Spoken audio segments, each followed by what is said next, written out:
You want to try again? Hey, what's up, everybody? Welcome to the HollingsWorthless program. This will be for two Wednesdays. Wednesday, March 20th, 2019, of our Lord and Savior. As always, I am one of your hosts, Big Irish J. Hollingsworth. And back and strong as ever, we have... Cocaine. Kane Holloway is back. So Revved much. up. It's been 3 weeks. 3 weeks. Oh, Kane. Oh, man. I've had quite the 3 weeks. You got the text I sent you with all the stuff, right? Yes, I got it sitting right here. Where do we start? So I was in Massachusetts the last 3 weeks. Yeah. Bumming around old fucking Boston way, kid. Jack Galvin, he subbed in for you honorably. Yes, he did. And I hear he did a grand job. Fantastic on stage, and was a fun you were going to go.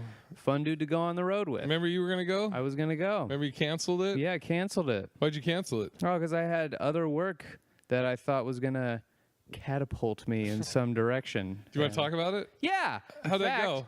Why don't we just make it...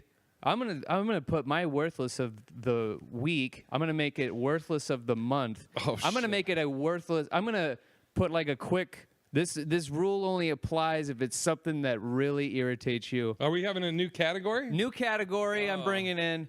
It is overall worthless. It's not of the week. It's not of the month. It's not of the year. If you do this thing, you are a worthless hunk of shit, and I don't care who you are or what happened to you. Let it out. You do this? Yes? You are worthless forever. Forever. Forever. For fucking ever. Ever. So I had some work booked with Jay at Boston that Jack subbed in for, and then I got hit up by a very good friend of mine.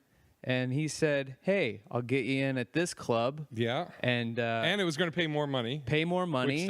Which I was like, I wanted you to go. Jack was going to host for us. Right. I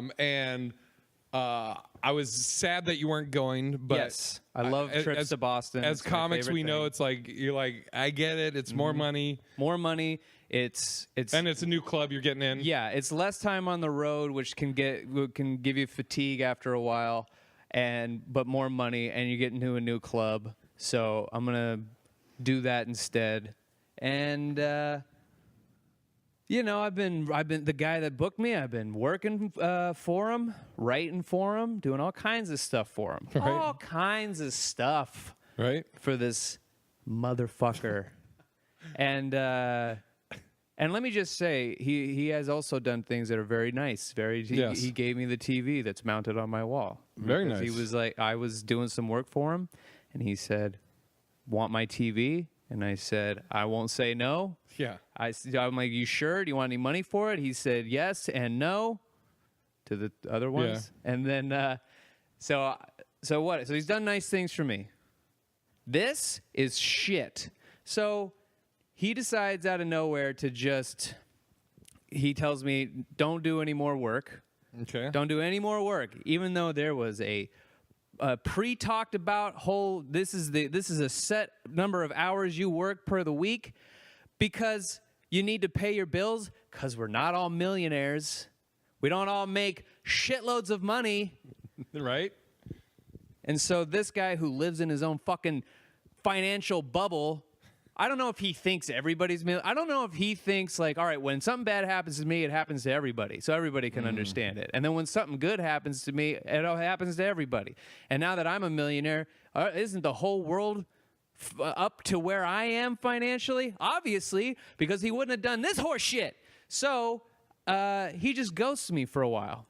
Okay. He just decides he's just gonna ghost me. No work, and then he's like, you know what? I'm not gonna respond to your text messages or your phone calls. How long? At all. For 2 weeks. Oh, Jesus. For 2 weeks. And those 2 weeks you're supposedly working for him. I'm supposed to be, doing stuff. And he told me, don't do stuff anymore.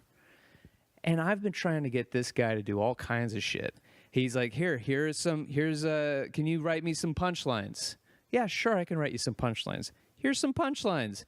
And then You must have really not liked those. I don't even know, punchlines. dude. I could make the case for that. Certainly. I could be like, yeah, maybe I'm a shitty joke writer. I mean, totally believable. 100%. Yeah, totally can see that. I knew it was coming when I started saying the sentence. I'm like, as soon as I say this, he's going to say I'm a shitty joke writer to begin with, even when I'm not getting paid to do it. And so I can concede that point, but I don't even know. Did you ever get feedback on like? No. So they was like, hey, write some punchlines for me, and you're like, here's 50, and no, thanks, no, these nothing. are great. Because he wouldn't check. He wouldn't even fucking check the emails. Well. So even he doesn't know they're good enough, or good, or bad. Like he doesn't know to tell me they're good or bad, or to change things. I mean, we know. I mean, obviously we know they're gutbusters. They're amazing. They'll blow the roof off of the place. It'll catapult his career in directions that'll never work for me. But he decides he's not even going to check the emails, and then all of a sudden the boss underling type of relationship, it all of a sudden flips. It flips where I'm like, hey man, you checking those emails? You checking those emails? Hey, I sent you a bunch of fucking You're like, emails. hey, I think we're gonna have to have a talk. Yeah. It's like you're like, hey man, check the emails. Oh, I'll get back. Yeah, I'll check them. It's been a busy. Man, I had a rough day. I'm sick. He always had some sort of horseshit excuse about why he couldn't do something. I'm like, why the fuck are you making excuses for me? You pay me. Yeah. Why are you making excuses? So that was the relationship, and it was for anything, for anything. Just pick a thing that a lowly assistant does, and that was the thing. And he just he would never get back to me unless it was pressing.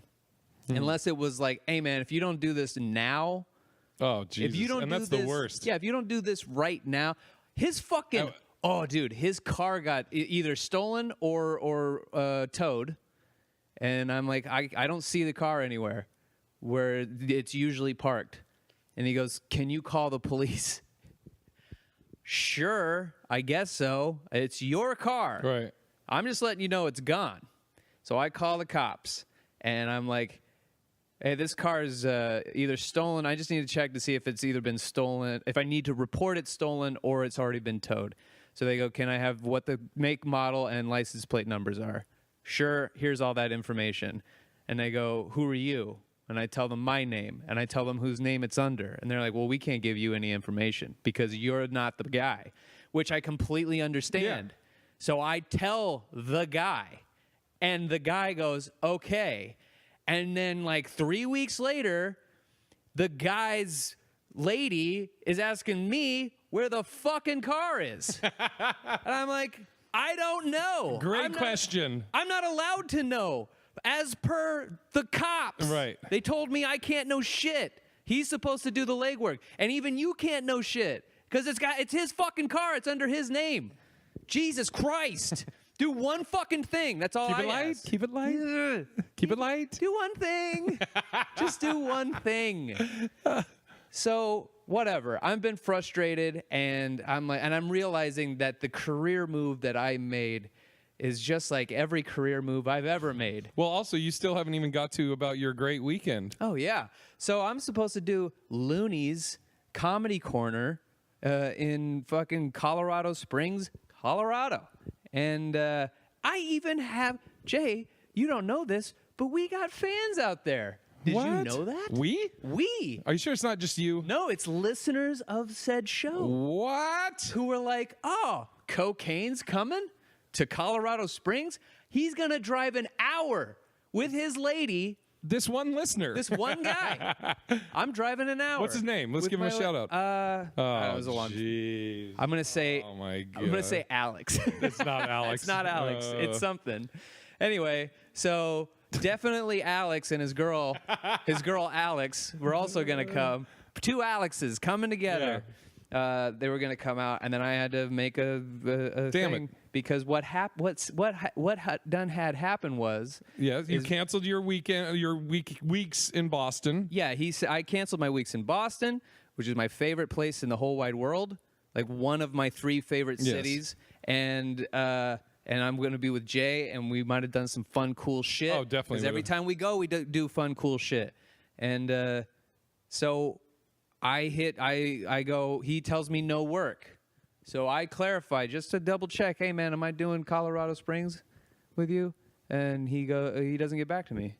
And then that's a full 24 hours go by before I'm like, yeah, so am I opening for you in Colorado Springs? I just copied and pasted this part because you never fucking got back to me. And he just said, yep. Okay. And I'm like, all So, right. you're like, I mean, it doesn't really boost the confidence, but Certainly doesn't. says it is confirmed. Yes. Yep. And the plane ticket has been bought. Oh, I didn't know that. Yeah. Well, and here's the thing. He bought the plane ticket. He Thank was because God. I can't do these trips unless, like, I can't do these kind of like big outing trips unless we're doing things like we would do in Boston, where we're staying with people, and we know a lot more people in Boston than I would ever know in Colorado. Right. So I would have a place to crash and can save money that way while making money throughout the thing. This is like a 1 weekend thing, and it's gonna and it's last minute. So then I go, oh, it just hits me all of a sudden, like, oh, I need the itinerary for the hotel. Where's that? Yeah. Nothing. Again, nothing. So I sent. I would have loved it if he just replied, yep. Yep. And it's just like a booking confirmation of his room. Yeah, exactly. So I'm like, yo, I need this information. Still nothing. I text him 3 times about it. He never gets back to me one time until the next morning when I text him again. And that's the text message where he starts the text message. He starts that text by saying, I was just about to text you. Oh, were you? Were you just about to text me? Were you lifting your thumb to the unlock the keypad button to get to the text message icon on your fucking phone? Keep it light. So you can just pull up your buddy's name and say, oh, hey, I got to text him this information that he's been requesting for 2 days. Oh, man, what an ass am I? And then all of a sudden a bubble pops up, and it's from Kane, and it's the same question. And it's like, oh, gee whiz, I was just about to text him. Or did you get a fucking buzz in your pocket and you you're realizing that you all of a sudden, you're like, ah, shit, I really do got to get back to him. Keeping it light's my favorite thing. So you just text back, oh, by the way, I was just about to text you, which is just a verbal middle finger to my intelligence. And so he's like, yeah, I don't know what happened. All of a sudden, he doesn't know what's going on. I told the booker, but I don't know. Maybe the booker like forgot that you were part of the thing. They already booked a local guy. And they can't unbook that local guy. And here's my all-time favorite part. It's not even the fact that he, waited so long with knowing he knew. He waited this long to find out the information and then tell me. He backpedals by saying, I was just about to, and that I'm not on the show anymore. And I'm not getting paid for the 2 weeks. So it's been 2 weeks of no money. And so as far as this guy knows, as far as this guy is concerned, I'm destitute. He doesn't fucking have any clue. And so then, but my favorite part of this text message is, you can come if you want, but you have to get your own hotel. That's the full text message. What the fuck kind of logic is that, guy? What the fuck kind of logic is that? And it doesn't even say you would be doing time. I would just come to Colorado Springs and hang out with my bestest buddy in the whole wide world. Who the fuck do you think you are? Yeah, who the fuck do you think you are? I was so, I couldn't believe it. I couldn't believe it. Dude, I felt so, I can tell you exactly. So I called Kane while I was in Boston, and Jack was behind me, probably 10 yards walking. I think he was on his phone, and I'm on the phone talking to you. And we were walking to the Cheers bar because Jack wanted to check it out. So we're walking there. And I was just like, okay, my role in this conversation is to just be a sponge and let Kane get it out. I'm like, and I think I even said that to you. I was like, get it out. Get it out. It's fucking, I didn't have you on speakerphone, but I think everybody could hear it, you know. I'm still mad about it. Dude, I felt so bad too. I was like, I told Jack, and he was just like, "Oh man." I was like, "Yeah, dude." You would have got to see Scotty hang out. We went to the Scotty. Celtics game. Dude, I love Scotty. I love It was his Ryan. birthday. I went to his birthday party. Exactly. I saw that shit. Sarah, I've never seen a Celtics game. Sarah, I talked about Sarah on Well Actually. I talked about how great she is, how she took me to Fenway Park, and how sweet she was, and how she just randomly falls into a Boston accent, even though she's from Portland, Oregon. And the more she drinks, all of a sudden she's just like, the trees in Portland are really nice, but if you fucking check out this fucking building over here, kid, dude, it's great. The traffic here is fucking nuts. In her defense, she lives with Scotty. So yeah, and Scotty's just, what's up, Fiat? how you doing, man? Wait, you don't drink anymore? Ah, Jesus Christ. Speaking of that, so I know we're bouncing all over on this podcast. So our third week in Boston, we did Nick's Comedy Stop. They interviewed Scotty for this documentary thing that's getting done, possibly about me, a pilot thing, docuseries. Yeah, I don't know. We'll see. I mean, right now it's just filmed. It doesn't mean anything, but fingers crossed. But I asked Scotty. I was like, "Hey, come up." He told me, I'm gonna come up to Nick's, and I was like, "Do time." And he goes, "No, I mean, I'll come in." I was like, "I'll talk to Cott." So Cott's like, "Yeah, of course." So Scotty does time, goes up, and at one point he's like, "I don't know if I like you guys," to the audience, and it's fucking, dude, it just Scotty fucking kills me. Scotty's the best. But when he got off, so when I went up, I think Scotty was the last comic before me, and the way they do it at Nick's is they have a host, does like 10 to 15. So Jack did, and usually only the host and the headliner get paid. So they usually do a host and like multiple guest spots that do like 10 to 15. Mm-hmm. So Jack was hosting, and Scotty was like the third or fourth guest spot. So I went up, and I go, I was like, keep it going for all the comics you saw, blah, blah, blah. I was like, Scotty, give Scotty a round of applause. Scotty's the first guy that ever gave me stage time ever. And I go, I'm going to tell you a story about Scotty that just sums up Scotty. I said, my best buddy Kane was coming out here. I opened my set with this. I even said, I don't know if this will be funny to you guys, but this just sums up. And for those listening, you may have heard the story before or not, but I said, my buddy Kane was coming out to Boston for a comedy fest. Didn't know anybody out there. I called Scotty and I just said, hey, my buddy Kane's coming out there. And all I said was, will you look out for him? Maybe, show him around. Whatever. Scotty opens his house to you. Yes, he was a lovely. Didn't know you. No, he didn't. In fact, you basically are meeting him as you're moving in for a week. For a week. And I was... I also walked into the wrong part of that house. Oh. I went upstairs rather than around the corner and walked into someone's house. And as I'm looking around, I'm like looking for any semblance of a human being that might be. That's got to be creepy. And I was like, I feel like this is wrong. Oh, God.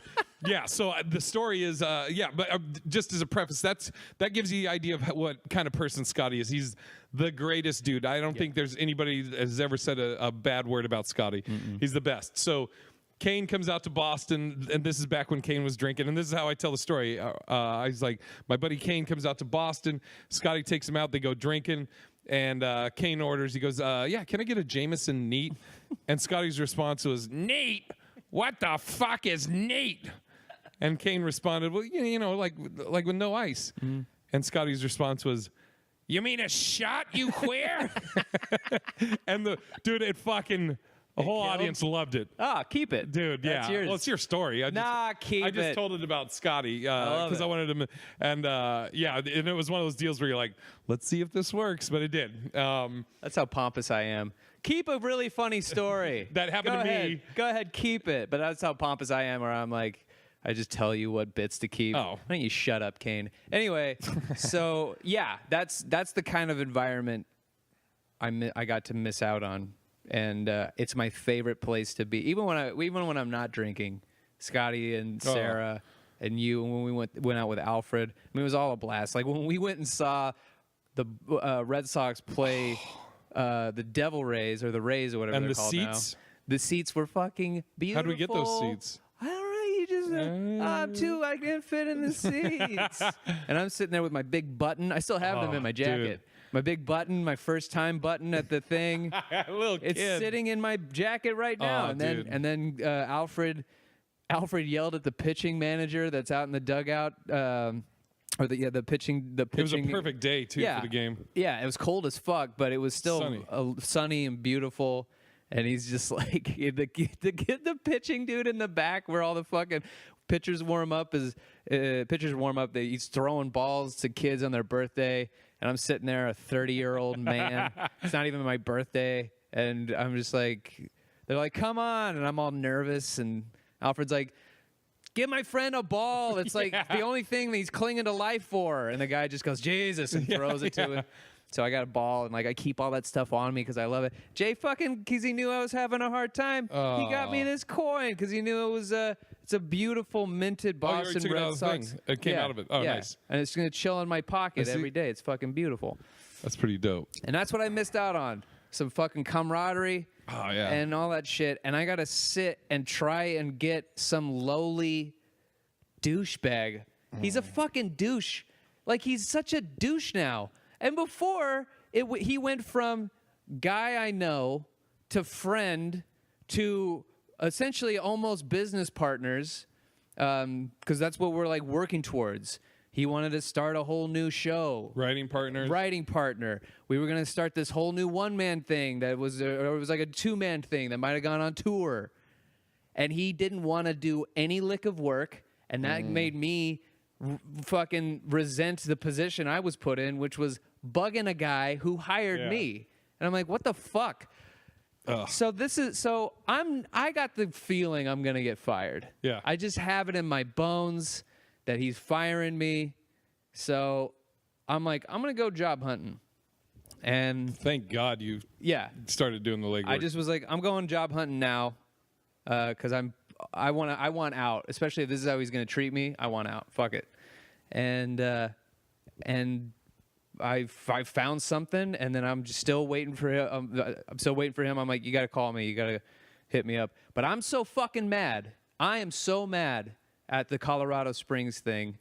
Rightfully so. That he sends me a text message. Maybe I have it. Maybe I deleted it. I'm not sure. He sends me a text message that is, I've never seen somebody pass the buck quicker. He tries to apologize. Okay, hey, let's try and talk this week.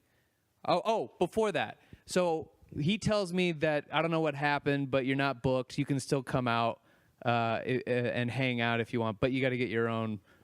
And I'm like, you're not paying me, and you expect me to come out for free and spend money? Go fuck yourself. And so I'm like, okay, whatever. So I'm so pissed. He blames it on the booker, and he tells me the booker's name. I know that guy. Yeah. So I call that guy, and I'm like, hey, guy, did this dude tell you that he wanted me to open for him, and then you decided no? Did that at all happen? Because if it did, then that's fine. Then that means that you and I have something to work out on. But that wasn't the case. He had just heard from him about booking me when I texted him. So he didn't do anything. Oh, buddy. And I canceled that a month in advance. Yes. Because he told me a fucking month in advance. So I'm like, okay, yeah, I knew that. I knew that before I even called him. But whatever, I just needed confirmation. So he puts it on, hey, let's try to talk this week. I want to break some stuff down to you. Also, I'm sorry about the Colorado thing. It sucks. I thought that the booker was aware all this time that you were opening. Not sure where the ball was dropped, but I do apologize. You're not sure where the ball was dropped? Dude, you weren't even in the ball section of the store. You were looking at roller skates and knee pads. You fucking weren't looking at balls. There was no ball to drop, shitface. So I'm irate from that text, and I don't respond, right? Yeah. He doesn't respond to me. Why the fuck? Plus, you probably want to take a minute before you respond. Exactly. Yeah. I'll wait until we talk on the phone, and we have things to talk about because there's still, like, things that need to be done job-wise. Even if I do leave, even if I am fired or I quit, there still needs to be a process Hand of like, off and all that here's shit, all this stuff so I can go. And I don't respond.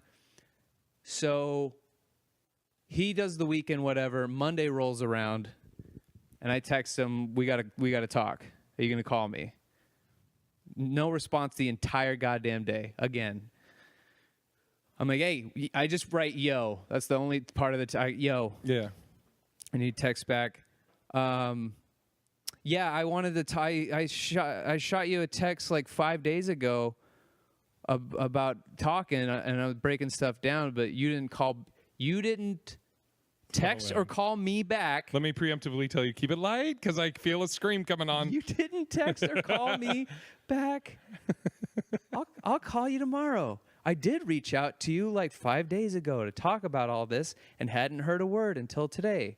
So I assumed you weren't interested anymore. I'm sure you can see how that would be confusing, but I'll hit you up tomorrow.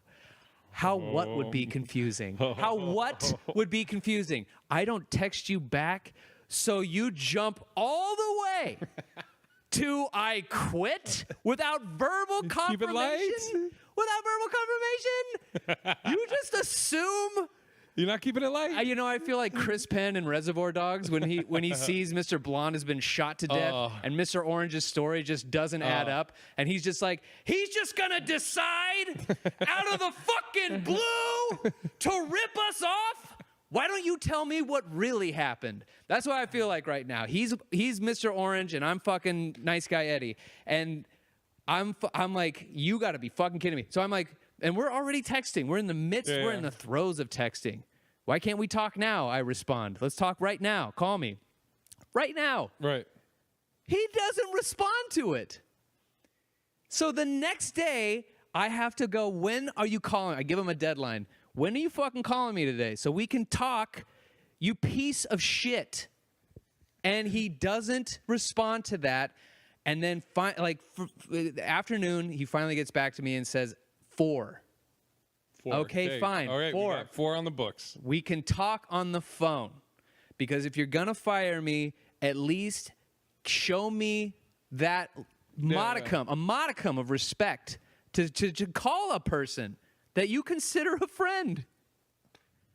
And this guy, at 3:30, my phone, my pocket, and it's that. You're getting a text message buzz. Oh, that was your vibrator. Yeah. My vibrator goes off out of my ass, and I confuse it with a text message. So the text message comes in. I know it's a text message, and I just know. I'm like, you get that gut feeling. Yeah. Yeah. He's not calling me, and he's going to do it over text message because he's a fucking coward. That's cowardly behavior. I don't care what kind of story you have to tell yourself that you were like, oh, I overcame this and overcame that. If you're frightened of me, you can't have a confrontation with me, of all people. There are far more intimidating guys out there, women even. There's all kinds of people far more intimidating than me, and you can't hear why I'm mad. You are a fucking coward. I don't give a shit what you have to say. That's cowardly behavior. That's weak. It's a weak person. Fuck you. And so he texts me. He fires me through text message. I couldn't believe it. And it's all this. And the thing is, he goes, I think, we don't have to have a phone call and have to justify our sides to each other. And then this motherfucker justifies his side. So he just goes, oh, I don't want to hear what I did wrong. Yeah. Here's all the things that you did wrong. You submitted his whole thing. You submitted hours when I didn't have any work for you to do. How the fuck do you expect me to live? I had to make things up to do around your house. Like, get your shit done. I'm afraid put to things say in keep storage. it light because you're intimidating. It would be funny if you texted me that. Yeah. Keep it light. I don't really want to. I don't want to go over our sides. I send you all kinds of stuff. You never respond to any of it. So how the fuck would you know what I do or don't do? You don't respond to any of the emails. I set up YouTube channels for you. I pitched you podcast ideas, one of which you're in the middle of fucking doing. That was my idea. And look, I don't want to be the my idea guy, but that's my fucking idea. Okay? And so you're going to take my idea and do it on your own? Fine. I don't give a fuck. I don't give a shit. I don't need to be tethered to you anyway. However, Don't fucking tell me that I was being lazy. Don't fucking try and accuse me that I'm just pushing in hours when you don't. I'm not hands-on. That was another thing. I'm not a hands-on. It's like, yeah, that's exactly my point, stupid. How the fuck am I supposed to pay my bills when you don't respond to anything that I send you? You don't have a leg to stand on. And I wasn't hiding my hours. I went to your business manager and I hit you up when I didn't get my checks and stuff. I wasn't hiding shit. You can see, if you were a normal person who runs a business and you want it to be successful, check on your employees. Don't fucking blame me. Get it out. All right? Don't blame me for shit. I don't want to hear that. And whatever, fine. If you genuinely think that, why don't you call me? I'm willing to hear the faults that I have. That's why I wanted to talk on the phone. I'm not afraid of hearing what my faults are. I've been getting it for 32 years. You think I give a fuck? We don't have that long of a podcast. Though, so that's why he's worthless, because, and if you're out there and you do that shit, somebody says, you got to call me, and you want to, and it's all about maintaining that relationship. And I said that to him, because one of the things at the end was, I think this is a friendship that I truly meant a lot to me, and I think that I've now, that because of this, we have to dissolve our working relationship, because I've now lost you as a friend, and I respond, then call me and we can rectify it. Yeah. No harm, no foul. I gave it to him. Call me and we can work it out. Yeah. And then we don't have to work together. and he was just like, nah. Yeah, we don't have to work together. It's perfectly fine. But if you want to maintain a friendship, call me, because it's the one thing I want from you. It's the only thing I want is for you to call me. And it's not even call me. You weren't saying call me to tell me that you were wrong. You're like, just call me. Yeah, that's it. I get you. At this point, I don't care about my side. Just fucking call me so I can go, Jesus Christ, finally. Yeah. And we can then go, all right, let's just, from here on out, let's move out as friends. And he didn't do that either. Oh. So I'm like, okay, fine. Now I feel comfortable going, hey, guy, go fuck yourself. Yeah. How you like them apples? Are you good? I'm sure there's a bunch of people out there like, I think I know who it is. They're also probably, if it's a first-time listener, like, this is a really intense podcast. Is it just an hour of a guy bitching? I'm really sorry, guys. No, we got it on record. You get it out of your system. Mm-hmm. I put that as one of the topics. Yeah, you know. Good. So let me tell you how dope Boston was. No, because I think I talked a little bit about it last week, but just a quick recap. Woo Ha Ha. So we didn't do Worcester's club because it wasn't open yet. So Woo Ha Ha Club is fucking dope. The people of Worcester are like, they're hungry for comedy. So 3 shows all sold out. I think it was seating like 100 and something, but they moved it down to like now it's max, I think 90. But so 90 people in this low ceiling, and it's fucking, the room is just fucking hot. Brian Glowacki, did you meet Brian before? I don't know. So Brian Glowacki, he's their house MC, good dude, buddy of mine, and he's there every week, and so he opens up the show fucking ripping it. I mean, just no like, hey, coming to the stage, put your hands together, your house MC or your host, Brian, just cold, walks on, rips. So he rips, Jack goes up, he rips, and then I went up and did my thing, and first show, standing ovation. Damn. And I got the tail end of it on video, and you hear Brian go, "Is this our first standing ovation here at the Woo?" And which was pretty dope. That is cool. And next, and here you'll appreciate this. And also you remember Ryan Cott? Oh yeah. Yeah. So the security. Yeah, exactly. So Ryan Cott's he manages all the clubs and part owner, and so Cott, here, I'll tell you the Cott part after this. So that first show, one show Friday, standing ovation. Brian's doing his first show of the Rowdy Show, he calls it, after my show, right, the late show. So I was like, oh, is it like dirty show? He's like, it's whatever you want. And I was like, oh, cool. Can I just do like 5 minutes?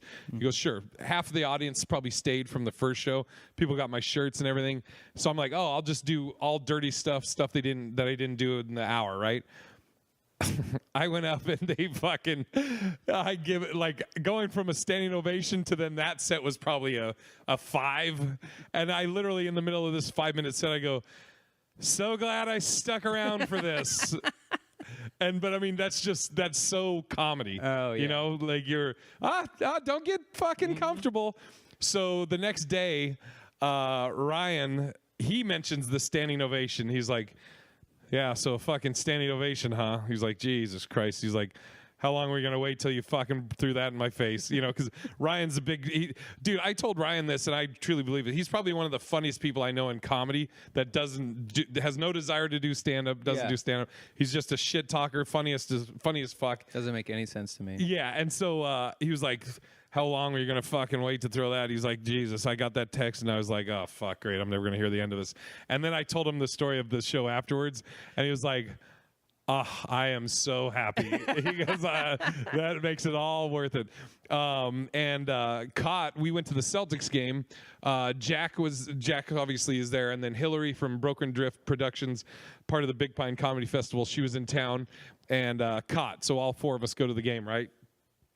So Kott's heard about the system, my system. So I don't know if should I say it or just explain kind of what it is. I can never remember the numbers, but I've tried to explain your system. It doesn't work for me. So basically, I won't tell the system, but I'll just say what happens. I buy the cheapest ticket I can at any sporting event, and then there's a system I do that I get my seat upgraded to fucking great seats. Yeah. I did it at the NBA Finals in 2008 when the Celtics beat the Lakers. I was at the final game, did it there. World Series that I just went to, the Red Sox Dodgers, did it again. I was sitting right behind press row. And so Cott has heard about this. He's heard about it from Scotty Lombardo, Michael O'Brien, you know Michael Obi. Yeah. Everybody spreads the word. Everybody's heard of it. Go to a game with Jay. You don't need any more information than that. Just go to a game with Jay. Did it at a UFC fight. Did it at the heavyweight boxing championship, Deontay Wilder. So we go to this, and we get our cheap tickets, and Cott's like, all right, let me fucking see this. So I start the process of our system, or my system, and I'm told that we're too late. Oh, no. And so I'm like, oh, no. But I also, the lady... As soon as I was walking in, I saw the lady that I was going to talk to. I was like, this isn't going to go good. I could read her. I was like, this isn't going to go good. So we start going up to our nosebleed seats, and I see, I forget what they were called, but like it was like the people that are like customer experience people. Customer service? Yeah, but it was, I don't know. The customer, they weren't the concierge because they were the ones that we first talked to, but something like customer service people, and like they're in ties and stuff. So we go to our seats, and I go, I'll be right back. I walk back down. I start my system. I try my system on them. They tell me we can take 3 of your 4. And so I text them, and Jack and Hillary stayed at the nosebleeds because they were fine with that. And Cott comes down. He was like, you were going to fucking hear it if this didn't work. He was like, was texting with Obi saying it didn't fucking work. And I go, well, you better fucking update him because it did. So we got the fucking dope seats, and he was like, this is fucking great. Nice. And watch the Celtics game. Celtics won. That was great. It was just, it was, fuck, dude. Oh, this is one thing I texted you that I wanted to talk about. Dude, that first weekend, so we did the Woo Ha Ha in Worcester, 3 sold-out shows, hot audiences, and then Sunday we did a brunch at Laugh Boston, a brunch show, which you're like, oh, God, this is going to be shit. Ended up being awesome. Yeah. Kelly McFarland's hosting. Do you know Kelly? Mm-mm. I think she's been doing it like 20 years. She's like kind of like a little Boston legend now, and she looks like just like the sweet lady, you know, that at the PTA, but just fucking filthy? Sharp as a tack. And she's not necessarily filthy, but she's fucking shit talking. I mean, she's smart ass, funny, and she's hosting it, and just literally every person she's interacting with and just getting them going. And I'm talking to Kelly, and I was like, after that weekend, I was like, fuck, I love Boston. I was like, God, I want to move back. And she's like in my ear going, come back. She's like, you make a great living on the East Coast. And she's telling me about different comics and what you can do. And I'm like, and then I'm thinking, okay, I have all the connections on the West Coast, Arizona, Vegas, and then I could add the East Coast, and fuck, maybe I could fill up my calendar. She's just like, come back. And then I've talked to Dan Bolger before, Dan Bolger is the youngest person to ever win the Boston Comedy Festival. Hilarious. Actually, he let me stay at his place the first night I got in, and I talked to Dan. I was like, do you have any aspirations to moving to LA or New York? And he had lived in New York before, but he's like, no. He goes, I enjoy doing comedy, and I'm happy doing stand-up. Then I talked to Will Noonan. You remember Will Noonan from Capos? I'm talking to Will.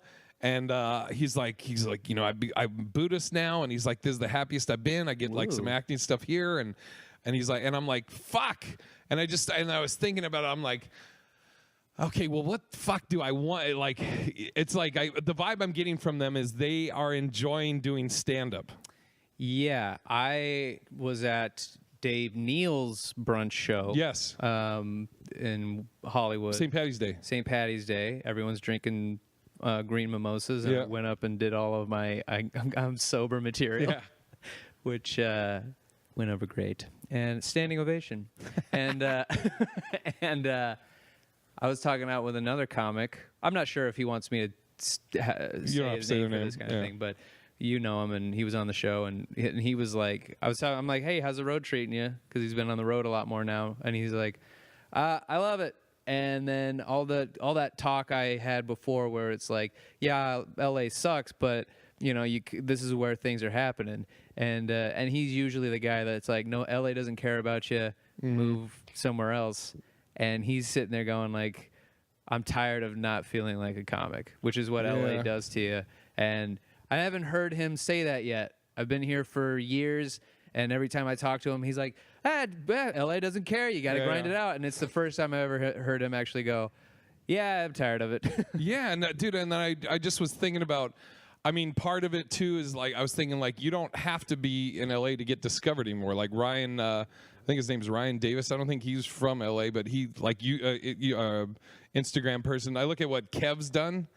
Kev, dude, he talked about on his other podcast about, he got turned down for representation, and then like a week later he's got his own show called Kev on Everything, where he's like doing like he goes in and he does like fixes cars, and then the next thing maybe he's going to be like training to be an MMA fighter, Kev on Everything. I talked about those guys. I think it was either on Dave's Sex Actually podcast, or I think maybe my other podcast, but I talked about Tahir and Tony and Kev, and now what you're doing, following their lead and all that stuff, and how like it takes a certain level of dedication for that to be able to work for you, and I don't have that, so I couldn't follow in those kind of footsteps. Okay, go on. But however, the new gold standard in my mind is Tahir and Tony and Kev, and also Dan Cummins. Yeah. That motherfucker's Time Suck podcast is not only fantastic, but it enabled him to go, I don't have to live in Los Angeles. Dude, Shane Moss, I think I heard he lives in Oregon. Yeah. Dude, and the other thing, okay, I want to back up for a second. When you say you don't have that in you, why? I just look at the amount of, I look at the amount of work, and I've also tried before to think of things, and I just fall completely flat on that. I don't know why I can't think of anything to do in the same vein as what Tahir and you, and also keeping up with that thing. Like, it just seems like such a daunting, exhausting task, and I already have a very wavering relationship with social media as it is. I know that, and I would say use it how, like, like a lot of comics would use Twitter for like premises. Kurt Metzger would talk about that. He would post all these jokes / premises on Facebook, and he would tell you 99% of them are shit. Right. And he's like, but this is free, so fuck you, right? So like the thing I did today was about how do you do a handshake when you leave. So I don't know if this would ever become a joke, an actual joke, but I was sitting there getting my hair cut, and I'm looking and I'm like, okay, I know all these guys except for that guy across, and I'm like, so when I say goodbye, because I'm asking these guys if they want to come to a show, but I'm not like, I'm talking to all of them, but I haven't said anything to this guy, and I'm like, well, I don't really fucking know him, so do I do it out of, or is it weird? And then when I leave, and so immediately I was like, oh, fuck. So you could do it as like premises almost, like, really, I look at like the video I posted today, it really maybe has, I talk for a minute and a half, and there's maybe one thing in the whole thing that's funny, right? It's not like jokes and jokes and jokes, but like the responses from everybody, you could also even mine it that way too. Right. But you definitely could do it, because also here's another way to think of it. Imagine if that was an assignment said you needed to do for his thing. Who? Oh, this other guy. Fuck. Should I mute that out? Oh, fucking goddamn it! What you just did is you created work for yourself. I did. You got to download a bleep. All right, that's fine. I got it. All right. There. Well, okay. So imagine somebody was giving you as an assignment, right? Who? And you can do it though, right? Yeah, of course. Okay, so here fucking in Kev. I'm watching Kev. Why not work so hard for yourself that you would for someone else? Oh fuck! Man, what? I mean, geez. I mean, gosh. I just don't know if I can ever trust myself in that way. Shut up. No, but you know what I mean. I do. Yeah, I know what you mean. I do limit myself. I mean, on your Well Actually thing, you post I love clips. doing those. Those I love doing. You like doing. You do clips. So it's not a matter of you don't know how to do it. You can do it. Right, I can do it. Right. Okay. So you have the knowledge to do it. Yes. You just don't have the desire to do it. Here's what I think it is. I think it's attaching. I think it's attaching solely myself to that thing. Because with Well Actually, or like clips that you post on this thing, and I'm about to start working on other things for HollingsWorthless, where it's like when we insert puns or when we yell at each other or whatever, or word of the day, that kind of taking those clips and making those. I like doing those, but I'm bouncing off of you. I'm bouncing off of Tommy and Holly and guests, and whenever we have guests and stuff. And so to just attach myself solely to, all right, here is half my face, and here's the thing I'm talking about. Okay, is this as funny as I thought it was when I started doing this thing? Here you go, everybody. And then just to have, I just feel for some reason like I'm not, my brain's not working in that way. And so I guess then I put limitations on myself. And I just had a whole conversation about not telling people, don't put any limitations on yourself. And I just did it. Well, so that's, I think, essentially the problem. Here's I know what my thing was at first is I was like, I'm old school when it comes to stand-up. I'm gonna make it on the merit of my stand-up, and fuck all these social media comics and blah blah blah. But Kev, Tahir, and Tony, they're good comics. Yeah, they're awesome. They're great stand-up comedians. They just have this other thing in their tool pouch. Like Tony found his thing with those animal voiceovers, and dude. And you see all kind of other comics now, because I follow a few comics, and I didn't know that was a thing. But they're like, shit. Yeah, I should have done that, and then they just do it anyway. But they won't be animals. It'll be like, here's what a baby's thinking. I send Tony clips, like if I see it, because I look at it almost like that's his thing. Yeah, he's got the corner on that. So I would never do an animal voiceover thing, but I'll see some and I'll be like, oh shit, and so I'll send it to Tony. I don't even say anything. I just send him the link to the clip. Sometimes he'll respond back, be like, oh, I already did this one, or thanks, and sometimes he just won't respond. But I don't expect him to. I'm just sending him shit, to do if he wants. But but that's like he found his thing. I mean, he posts other shit too that's funny and stuff, but that's like his thing. And Kev has his thing. Like today he did a thing about, the water you used to get out of the hose on the side of the house, right? Yeah. He was like, nothing was better than that. I don't care, bottled water, that was the best. And he does a lot of church-related stuff, and that's his thing. And so I think it's just finding your thing, and in the meantime, just keep every day. You should do. Why don't you commit? Commit to me. All right, I'll commit one to day, you. whatever One it day. is. Yeah. And you can do your own spin on it or whatever. Because like I said, for the longest I was like, I'm a comic. I don't. That's that other shit. That's not my thing. And just like times, you got to change. You got to adjust. So I'm like, I look at it like, okay. Again, I'm using the martial arts analogy because in Wing Chun Do we used to say you have your tool pouch, what having a tool pouch mentality in Wing Chun Do is like, let's say there's 1,000 techniques in this martial art you study, right? Mm-hmm. But you only put in your tool pouch what you're going to really use.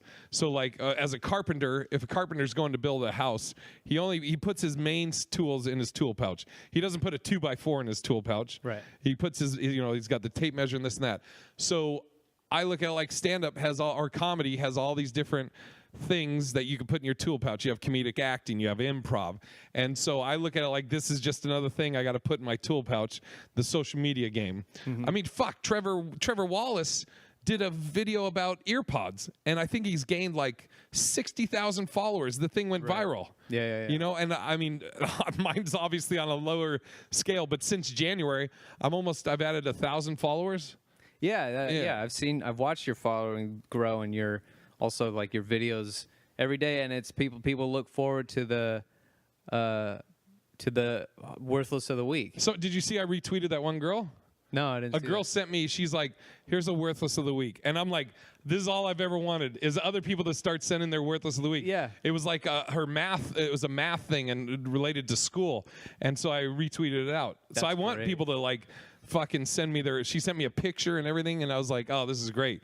That's what we always preach it on the show, but we definitely want to hear from you guys. Yeah. About your worthless of the week. And you've done one, and I for some reason my phone stinks about sending video and then connecting it to the drive and all this shit. I had one ready last week that I was trying to send to you, and it just wouldn't send. So I just said fuck it, because I was in the middle of going fucking broke. getting fired. Yeah. And all right, so mine was essentially what I just ranted about, but I had a whole funny thing about it, and I even referenced your standing ovation. Like in the video, I'm like, I was in my car. I hear Jay's got a standing ovation. That's great. Boo. Anyway, my worthless of the week is that whole audience.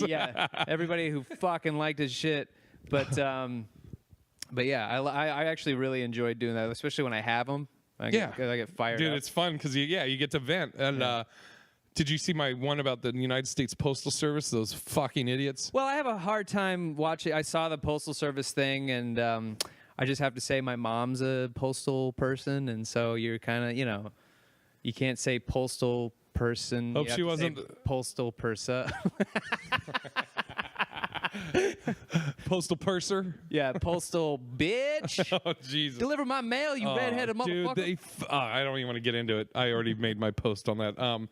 But all right, so you're committing. You're going to do a video a day. I'll do one a day. Whatever it is. And, dude, it's just, and, dude, the other thing, too, is, like, you never know what's going to fucking... Did you see the thing that blew up for Kev?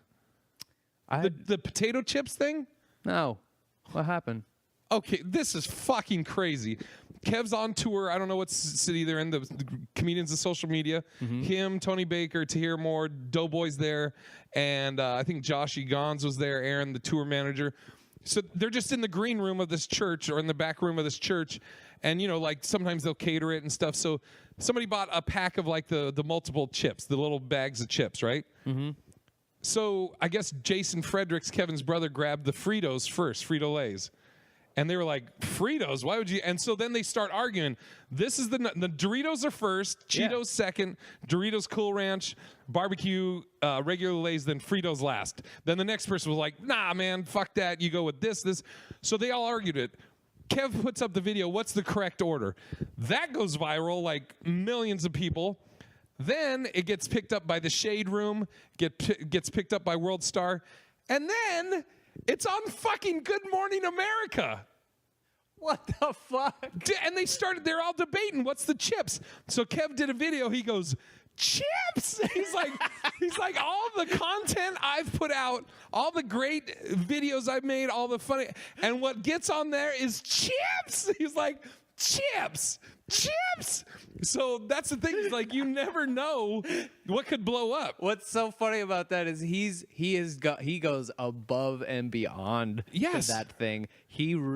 I watched him. He did a video commenting on the Liam Neeson thing. Oh, the walking? And the Oh, walking and how dude. like out of shape he And is. his turn when he Yeah, would- and he's just like, I gotta walk this out. So I gotta walk out my racism, and his wife, who is like the best part of that video. Oh, dude. Because she is chilling on the Working on the computer. just doing her own thing, and then he's just like, gee, man. Oh, yeah, shit. She's just like, yeah, you need to settle down. He's like winded. I loved it. It was Oh, dude. one of my favorite videos he'd ever posted. And yeah, and then I would agree. Chips? Dude, This guy busts his ass. that's the thing is like you never know what's gonna blow up. The other thing I'm starting to get my mind around with the social media game of it is I may use it as like we don't do topical shit in our stand up. No. But you could do it on your social media Yeah. because you just need the thing for the day. So like that was a perfect example. Liam Neeson was hot because I had an idea for a joke that as soon as I thought of it, I was like, it's already fucking old. Yeah. Like the whole thing about she said he's like, do you know who raped you to the lady? And she was like, no. And he goes, do you know what color he was? And she goes, black. And he immediately should have been like, you mean Dave? It's in Ireland. How many fucking black people are there? Right. But I was like, by the time I thought of it, I was like, it's been like a week and a half. There's already new shit.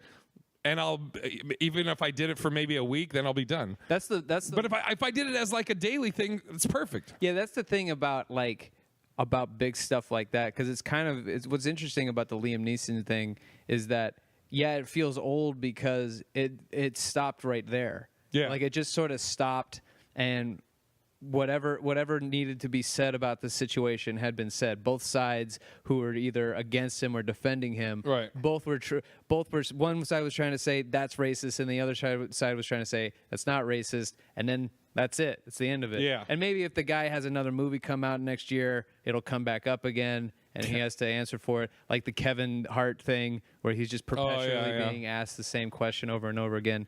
However, that thing's it's not going anywhere. Yeah. It's dead now. Yeah. So yeah, that's why it's hard to put it in your act, because Yeah. you're like, this doesn't feel relevant. But I could do it's a like trying to minute- do Bush Cheney material now. It's like it doesn't make any sense. But you could do a minute on it on Yeah. Instagram. Yeah, that's a good point. That's a solid point. So look at your topical shit. And, all right. Yeah. All right. What else do we got? What are we out of time? Oh, well, Damn, where are there's we at? all kinds 52. of stuff. We got Leaving Neverland. Did you? And you said you saw it? Oh, I watched it. All right. Whew, man, that was tough. I mean, we all just knew it. Yeah. And even the people out there who are still, it's like, how do you watch that With how an do you- erection. How do you?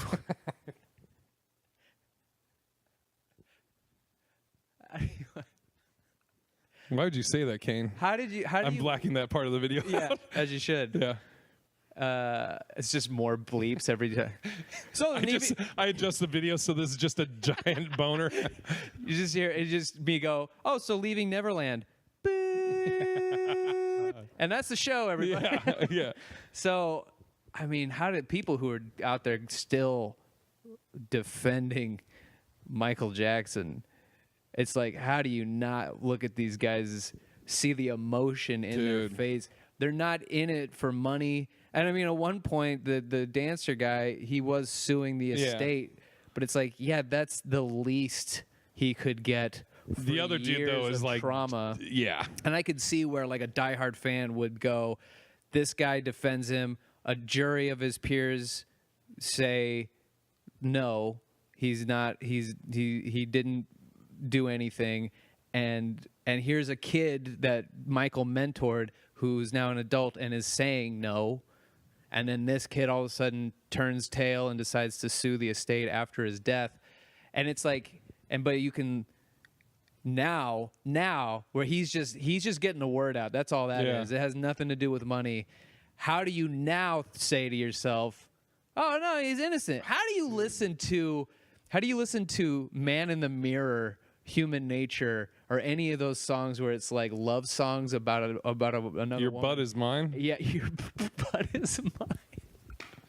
That's the opening line. No, it's the girl is mine. No, your butt is mine. Oh, I thought you were referencing the Paul McCartney No. duet he did. Oh yeah, you're right. Beat It. Come on. Which that was like one of his big deals was fucking. What? Dude, these are like hacky jokes that everybody's talking about, but that's, I mean, fuck. Man, this guy was dangerous. God. Dude, that was bad. Oh, fucking boo. Jesus Christ. I mean, we are the world, Jay. That doesn't make What? any sense. Yeah. The only song that popped into my head. But yeah, dude, that was a rough watch. ABC 1, 2, 3. So stupid. It's just like like I called my niece just got into listening to Michael Jackson and then this came out and I called my sister and I was like, hey, I'm not gonna tell you how to parent, but just don't. I wouldn't let the kid listen to any more Michael Jackson. I wouldn't feel right because I look at my adulthood and I look back at you look back at your childhood and you go, hey man, what the fuck? Like, why'd you let that happen? And I don't want that to be a situation where she grows up, hears the truth, sees that video, and go, hey, why did we listen to him for like 15 more years? Because you wanted to. I was 6. Dude. Just tell me no. Dude, when I was on the plane back from Boston, it was a 6-hour flight. And I don't know if you saw, I posted like these songs that I liked and what they meant and, stories behind them. As I'm going through my different songs, I'm scrolling through, I see R. Kelly and I'm like, oh, fuck, I got to delete these. Yeah. And then I'd hear the old school Michael Jackson. Then I'm like, wait, when he was a kid, can I keep those songs or do I delete them all? Do I only keep like people that are doing remixes of it? Dude, it's weird. It's a weird thing, I was at a fucking taco joint and I'm standing in line and ABC comes on, and you can see everybody in the taco joint was like, yeah. Somebody want to hit next? Dude. You could just feel everybody go, all right, let's try to pretend like it's not on. Yeah, man. It's like R. Kelly, it seems almost like that's easier for me to be like, fuck this guy, I can delete that for some reason, which I don't know which is a worse or if they're both equally bad. But I mean, my first thought would be Michael's would be worse. Michael's is definitely worse. But then I'm like, but for some reason, it's almost like it's harder. I don't remember who was trying to justify. I was talking with somebody and they were trying to justify the still listening to the older music by saying like, well, he wasn't. He wasn't a pedophile then? No, he said that he wasn't a predator. Like even in the time when he was, they were trying to say like he's sick. Obviously, there's something wrong in his head. They were trying to justify. Michael. They're trying to justify why the music isn't tainted.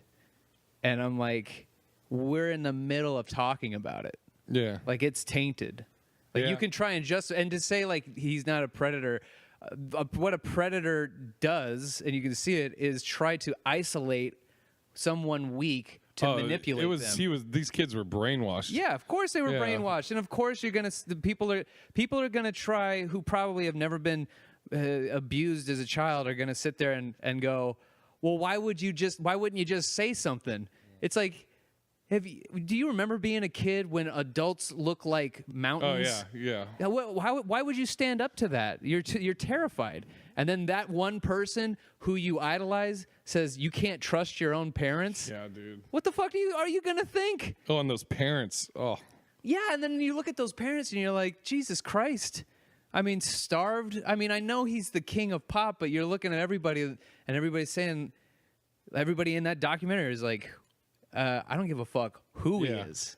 You're not going to let him sleep. Dave Chappelle did it. Remember that sketch when in the Chappelle show where it's like, he couldn't have done it.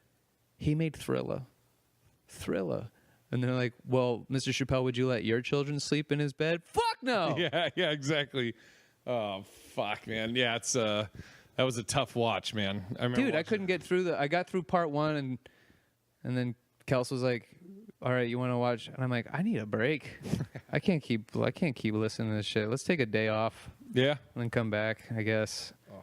But it's like, how do you not listen to all of that to get, because especially growing up in the 90s, which is where I grew up, it's like, that was the guy. And everybody who got famous after him use him as a reference. He fucking even Jay-Z references him.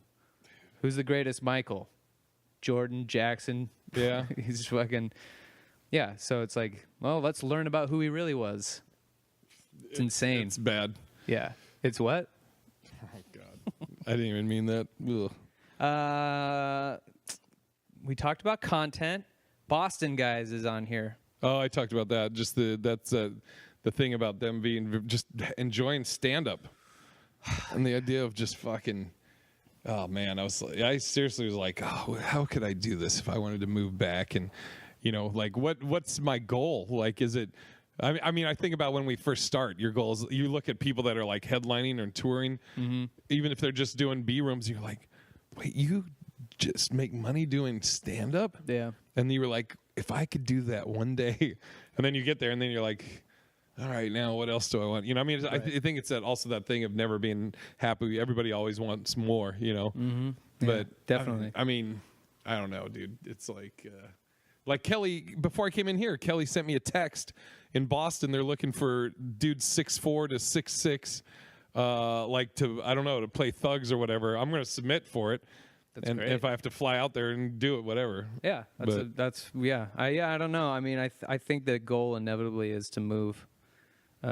For anybody who's trying to make it here. I also think like the superstardom, like that's the stars making stars. I think that's a dying thing unless you're part of, because everything is becoming owned by a company. Like Disney owns everything. They own Star Wars, they own Marvel, and they own fucking stories. They're like they just finished their merger with Fox. I mean, they're eventually it's gonna be called Disney Plus Earth. Like that's what the whole place is gonna be called, because we're run by corporations in general. One of the fucking richest guys on the planet Earth is president, and so you're like, I mean, it's all about money, and so and YouTube, Instagram, creating instant stars. So this idea of being in Los Angeles and becoming the next George Clooney, Brad Pitt, DiCaprio, all these people, being Amy Schumer, it's like at this point, why would we want that? There's no reason to have it, because as soon as you get it, people are going to want to try and take it away from you. Yeah. Well, that's one thing I was telling Kev. I think he had a meeting with I won't say the agency. I think it was a pretty big agency. And I was like, they're going to want a percentage. And he's like, of like your tour and stuff. He's like, I'm not going to do that. What up, Kelsey? Kelsey just walked in. Yeah, I heard you're under the weather. Oh. Don't get me fucking sick. Yeah, exactly. Get away from me. Oh, God. Look at my shoes. Match your shirt. Oh, God. I knew that was coming. Shoes. Adidas. Yummy. It's Adidas. We're almost done. You're on camera, by the way. There you go. Yeah, but it's. I told him, I was like, you meeting with these, they're going to want a percentage of your tour money. He's like, they aren't getting that. I was like, I know. What else we have? I know we had a best of the best you wanted to do. I don't know if we have enough time for it, because we got to get to your Worthless. But I had an idea. I did it on the Patreon of my Well Actually show.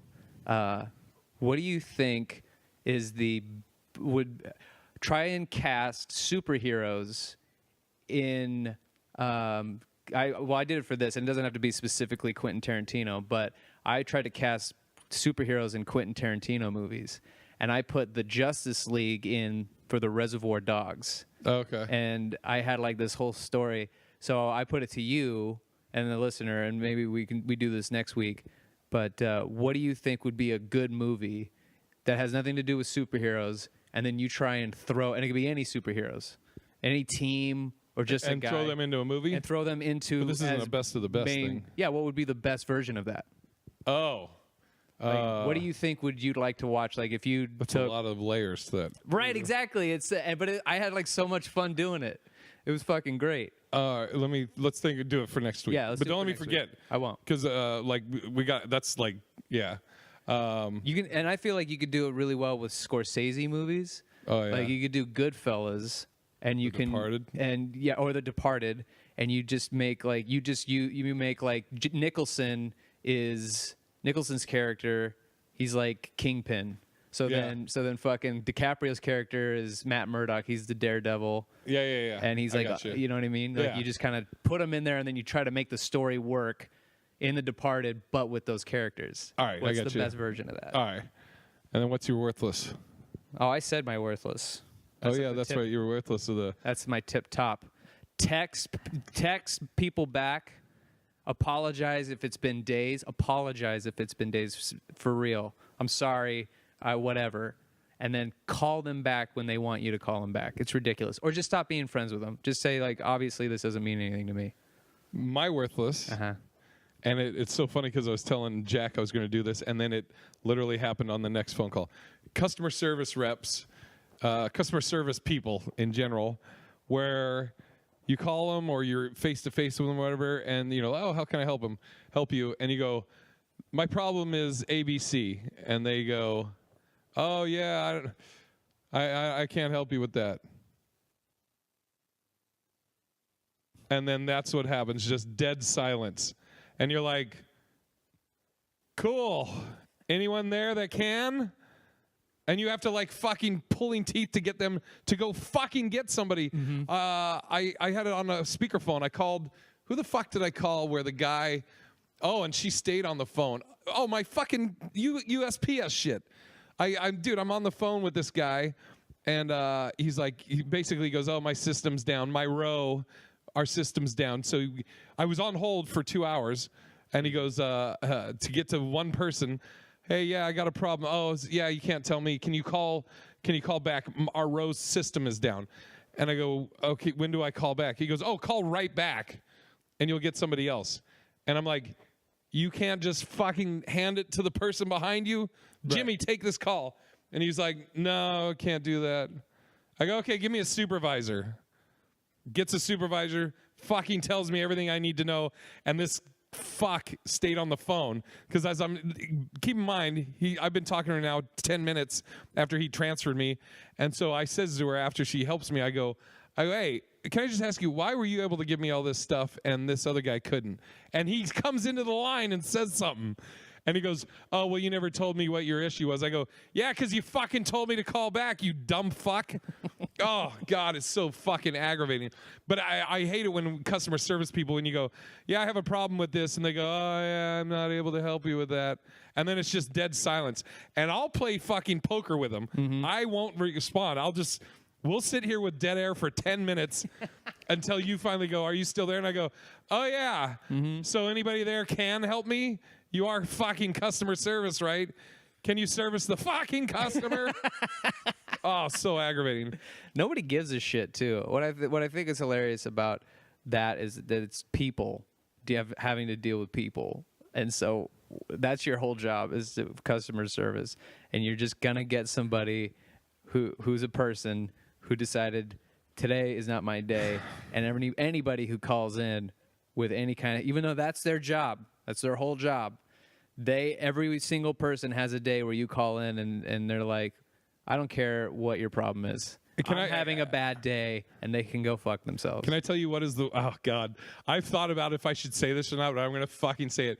It's not racist. I'm prefacing it right now. Oh, boy. The worst person to get customer service, old person in Boston. That's not racist. Black woman. Oh, boy. That one's racist. I'm saying old white person in Boston. Sure. Dude, was it you that did we go to a Pats game? No, we didn't. I was in Boston, and so if you go to Patriots game in Boston, you have to take the Patriots train. Well, you don't have to, but you can take the Patriots train. Mm-hmm. I usually would take it from South Station. This one time I was taking it from a different station. I don't know where the fuck it's at, right, where you go.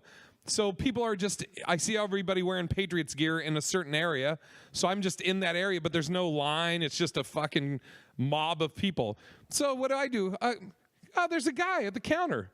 Old Boston guy. Mm-hmm. Counter, he works here. Yeah. Customer service. Mm-hmm. I go up to him. I go, yeah. Is this where the Patriot train comes? Yeah. Oh, okay. Is there a line, or is there anywhere I'm supposed to stand? Nah. Okay.